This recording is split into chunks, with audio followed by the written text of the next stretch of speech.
Alrighty, guys. Well, this is it. This is our final, the official Access Blockbusters Pod Oscar predictions for 2025. I'm going to be running down not every single category, and I'll explain why in just a second, but most of the categories, and of course all the major categories, and giving my predictions for who I think is going to win, every single award. And of course, we're going to be doing a post-mortem. We're going to be doing just a comparison of how many I got right, how many I got wrong, what the surprises were and whatnot. I will be watching the Oscars, of course, and we will be discussing it further next week. But these are going to be our predictions. So settle in, guys. We are getting into it. And also, I want to preface this by saying I will give, of course, my predictions of who I think will win. But I also, just for fun, was watching the John Campea show, and he did this on his show, and I thought it would be fun to do. I'm going to give who I would want to win. I obviously just did, you can, earlier in the podcast, I did my personal ranking of a lot of these films. But just in terms of these individual categories, I thought it'd be fun to also chime in with who I think should win from my personal opinion. But again, that's just me. So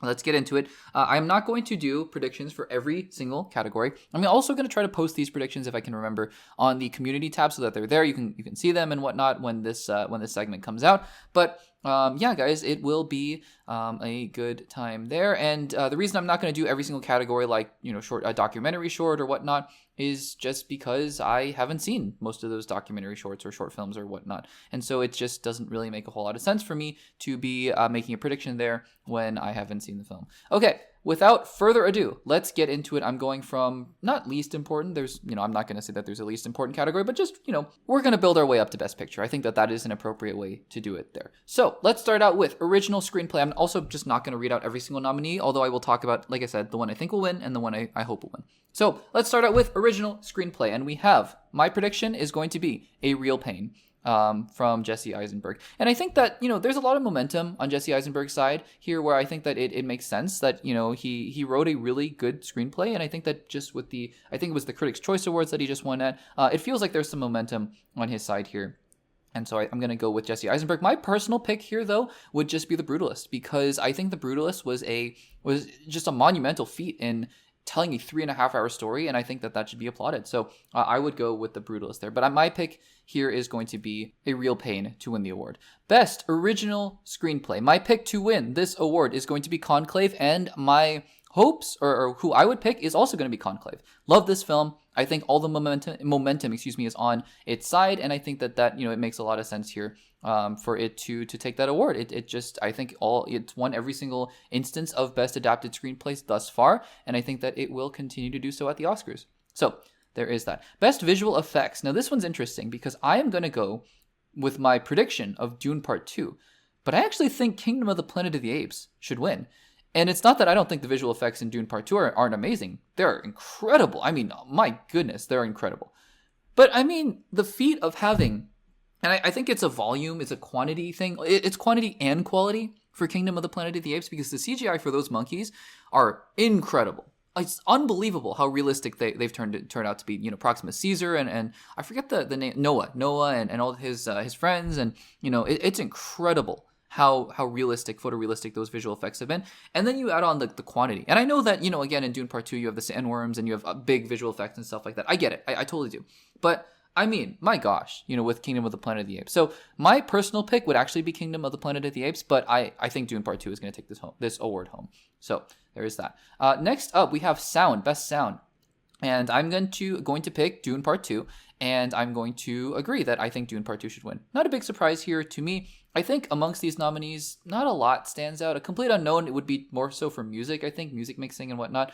Emilia Perez, same. Wicked, same. Wild Robot. Wild Robot's interesting to me in this category. I think the sound is great. But I think this one it seems fairly obvious to me to be Dune Part 2. I could be just totally blindsided, by the way. But I think it's going to be Dune Part 2. Best Production Design. I'm going to go with Wicked as my prediction, and I'm also going to go with Wicked for my personal pick, because did you see the movie? Even if you don't like the movie, look at the sets, look at all those things were built. Not all those things, but most of those things were actually built, and at the very least scaffolded, and then blue screen was put behind it. So it's amazing, just what they were able to do with physical sets and also augmenting that with visual effects. It's incredible. Even if you don't like Wicked, I think you have to acknowledge that just the sheer breathtakingness of the production design of Wicked was definitely a feat to behold. So yes, there is that. Best original score. My prediction here is going to be The Brutalist. And honestly, out of these nominees, so we have The Brutalist, Conclave, Emilia Perez, Wicked, and The Wild Robot. I don't have a good sense of this category at all. This might be one of my more shaky ones. I'm going to go with The Brutalist as my prediction because I think The Brutalist has momentum on its side. But I might personally go with Wicked, even though I acknowledge that a lot of it is buoyed by the songs, the actual songs themselves. But this one is a weird one to me because Conclave, the music didn't stand out a whole lot. Emilia Perez, the music, I mean, aside from the musical numbers, didn't really stand out a whole lot. The Wild Robot, I think maybe has a fighting chance too in this category, but I think The Brutalist, the music was, it fit the scene at the very least. I remember that, and so I feel not great about this category. But we'll have to see about that. So my pick will be The Brutalist for Best Original Score. Best Makeup and Hairstyling. My prediction is going to be The Substance. And my personal pick would be The Substance. If you haven't seen The Substance and you don't know what it's about, maybe skip ahead 10 seconds. That monster design at the end and everything that Demi Moore's character is going through, Elizabeth is going through, is unreal what they were able to accomplish with makeup and hairstyling. It is crazy. So yeah, I think that one is a pretty big lock to win Best Makeup and Hairstyling. Okay, next category is an interesting one, International Feature Film, because we have 2 Oscar-nominated films here, Best Picture-nominated films here, and I'm Still Here and Emilia Perez. And I'm only making a prediction here just based on what I've seen. I'm not going to make a personal pick here because, like I said, in my previous ranking of the Oscar film segment, I haven't seen I'm Still Here. I have seen Emilia Perez, but I think there is so much negative backlash with Emilia Perez that I think I'm Still Here is going to take this one. So that's just my prediction. I'm going to say I'm Still Here is going to take it just purely based on momentum and everything else that's going on around it. So that is my pick for Best International Feature Film. Okay, next category up, I believe, is Film Editing. And Film Editing is also one I don't have a particularly good grasp on it because these nominees here, we have Anora, we have The Brutalist, Conclave, Emilia Perez, and Wicked. The film editing certainly didn't detract from it. I'm sure if you pointed out very specific things about where shots were composed and whatnot, I'd be able to be like, oh yes, amazing, all that kind of stuff. I don't actually have a good sense of what Oscar voters are looking for. So I'm going to go out on a limb here, and I'm going to say for both my predictions and my personal pick, I'm going to say Anora. I think Anora, it was a film of contrasts, right? What you were expecting with this love story, and then the subversion of expectation there. And I think that editing was a pretty important part of how you tell that story. Not to say that, The Brutalist, for example, it wasn't. I think that it's hard. It's really hard for me to understand what Oscar voters are looking for in this category. And so I just think that for me, when I look back on it, I think that when editing meant the most to me was probably in Anora. So I'm going to say Anora. Best Costume Design. I am going to go here with, I think, no big surprise, Wicked. And as my prediction and as my personal pick, I think that one is pretty self-explanatory. Very similar to my argument with the production design. Best Cinematography is an interesting one because my prediction is going to be The Brutalist, but I feel very strongly that Dune Part 2 should win this award. I think The Brutalist just has too much of that Oscar momentum on its side that it's going to start just steamrolling and grabbing those awards. And I think people, to be fair, it is so beautifully shot. I'm not denying that. But Dune Part 2, my goodness. And this one is one where I would be so happy to be wrong. And Dune Part 2 takes the win here. And I don't think it's not a long shot. I think it's close enough to where I'm going, yeah, who knows, right? But I can't in good conscience say Dune Part 2 because I think that The Brutalist has too much momentum on its side for that category. So cinematography, I'm going to say, is going to be The Brutalist. Best Animated Feature Film, Flow had a little bit of momentum early on, winning some of the earlier awards, I think Golden Globes and whatnot, but I think recently The Wild Robot has taken up that momentum. So my prediction is going to be The Wild Robot. My personal pick is Inside Out 2. I love The Wild Robot. But Inside Out 2 spoke to me just on a deeper level. And I love Inside Out 2 as well. But that one is also pretty close for me. And so I think, we'll have to see how that one shakes out. But I think The Wild Robot is gaining that momentum back. Okay, let's head into the final few categories here, the most important ones, arguably, for the Oscars. We're going to start out with Actor in a Supporting Role.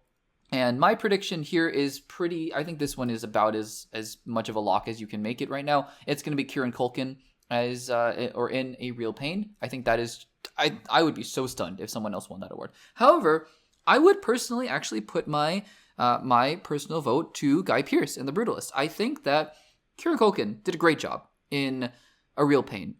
I think it was a little more one note than the performance that Guy Pearce had to give in The Brutalist. I mean, The Brutalist, that character is all sorts of messed up. And I think that, he had to play a very specific character at some points, a very broad character at other points. And he impressed me the most. I think also, I was realizing as I was making my list that a lot of the reasons why I might default to The Brutalist is just because it's long. And I'm not saying that long films have better shots, but because long films have more opportunities to showcase their actors' talents and to showcase cinematography. And I think that this is an instance in which I think I got to see more of Guy Pearce, and I got to see him, really become a lot of different aspects of this character that he was playing in The Brutal. So I actually would go personally with Guy Pearce, but I think it's such a lock that Kieran Culkin wins for Best Supporting Actor. Best Actor. This one is obvious. This one is so obvious. It's going to be Adrien Brody. Again, Best Actor and Best Supporting Actor. I don't remember a recent Oscars where these the best acting categories were so locked up for actors, because I would be stunned if it's not Adrien Brody and Kieran Culkin. Adrien Brody he deserves it. He gave such a good performance in The Brutalist, and actually he is also my personal pick. So there you go. Best Supporting Actress. This one also I feel pretty good about. The acting categories this year just not super surprising, although we'll talk about the last one, which I think is probably the widest open. But Best Supporting Actress, I think Zoe Saldana, who yes is in Emilia Perez, and yes, Emilia Perez is under fire, but it doesn't seem like it's affecting her at any of the other Oscar or any of the other award ceremonies, because she is coming out with wins after wins after wins, and so I think she is going to take Best Supporting Actress. But I actually, and this is stunning, if you had told me this a year ago, I would have said you're crazy. I would have given it to Ariana Grande. Out of these actresses, by the way, because look, they're all great actresses. They all gave great performances here, but out of the actresses on this list here, we have Monica Barbaro in A Complete Unknown, Ariana Grande in Wicked, Felicity Jones in The Brutalist, Isabella Rossellini, in Conclave, and Zoe Saldana and Emilia Perez. I think, honestly, the strongest performance to me was Ariana Grande. I think she really stood out to me as being so strong. And I don't know, maybe that's just because she surprised me the most, but I think that is probably going to be where my pick is going to be. And finally, we have Best Actress. This one's hard, because I don't know if Carla Sofia Gascon, I kept calling her Maria, my apologies, Carla Sofia Gascon, I don't know if she ever had a chance to win, even without all the controversy. She definitely doesn't have a chance here. I think Mikey Madison is the popular pick, and I think that, she has some momentum on her side here with Anora, but I think the amount of momentum that she's built up throughout this award season, first by becoming a surprise at the Golden Globes, and now coming into Oscar season, my personal pick and my predictions for who's going to win is going to be Demi Moore. I think the performance she gave is truly career defining, and I think Mikey Madison probably has the best argument to dethrone her for that, but I think that it's going to be Demi Moore. So that is my prediction there. All right, let's move on to the final two categories. We have Best Director. Best Director is also going to be an agreement for my personal pick and my predictions. It's going to be Brady Corbet for The Brutalist. This film is an achievement. It's just an achievement in filmmaking. It's amazing. I don't know if I would have said something differently. Frankly, I might have said John M. Chu, for all I know, if he was nominated. And Denis Villeneuve certainly has an argument if he was nominated. It is unbelievable. I don't know. I definitely would have bumped out Emilia Perez for directing. This pains me. I probably would have bumped out Anora, Sean Baker, because these movies are just so well directed. But I would have bumped it out for Wicked as well. So Wicked and Dune Part 2 should have been in there, in my opinion. But anyways, that is how the chips fall. And I think that out of this list here, Brady Corbet, it was a masterpiece in terms of directing. So Best Director. Finally, we get to Best Picture. I think my preferred pick is not a surprise. It's going to be Wicked, because we just talked about the fact that Wicked is my favorite movie of the Oscar-nominated movies of 2024, and certainly vying for just best overall in 2024 with films like Sing Sing and Inside Out 2, for sure. But I think Wicked has very little chance of winning the award itself. And if you had asked me 3 weeks ago, who's going to win Best Picture, I would have said The Brutalist. It's easy, done. But I have to tell you, Anora is building momentum. It is building such rapid momentum heading into Oscar season. My prediction for Best Picture, and I can see it now. They're revealing the award, and they go Best Picture. The Best Motion Picture goes to The Brutalist, and I go, I should have picked The Brutalist. But my gut is telling me Anora. honestly. I, again, could be very, very wrong about this, but I think Anora has that, underdog energy going for it. It was one of the front runners early on, but it really got pushed aside as the Oscar race went on, and so we'll see where it lands from there. Guys, those are my complete Oscar predictions. I'm going to try to remember to post this before the Oscars on the community tab so you guys can see. And then, of course, we'll do a debrief and we'll talk about what actually happened at the Oscars in next week's episode. What are your predictions for the Oscar categories? Let me know in the comments down below.